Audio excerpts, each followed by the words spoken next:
সম্মানিত উপস্থিতি, আমার শ্রদ্ধেয় ও মাথার তাজ শিক্ষক বিন্দু ও অভিভাবকগণ, আমাদের হৃদয়ের আলোকবর্তিকা প্রিয় বন্ধু ও ভাইরা, আজ আমি দাঁড়িয়েছি এমন এক মঞ্চে যেখানে চোখের জলে লেখা স্বপ্নের নাম মারকাজুল কোরআন কওমি মাদ্রাসা।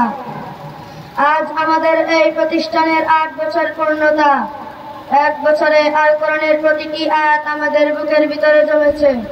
প্রতিটি আয়াতের সঙ্গে যেন আমাদের মায়ের চাহনি ও বাবার দীর্ঘশ্বাস। আমরা আবাসিক ছাত্র, যখন মায়ের কণ্ঠে শুনি বাবা তুমি কেমন আছো, আমাদের গলা আটকে আসে।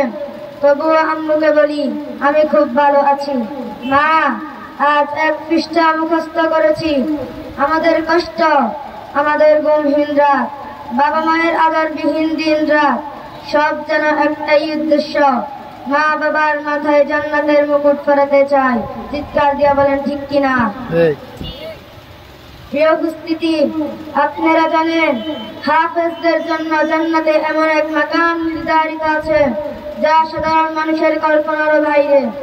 আর হাফেজরা যদি তাদের কোরআন অনুযায়ী জীবন ধারণ করতে পারে তাহলে সে নিজেতেই জান্নাতি হবে এবং তার মা বাবার মাথায় এমন মুকুট পরানো হবে যার আলো পুরো পৃথিবী ছড়িয়ে যাবে। সুবহানাল্লাহ।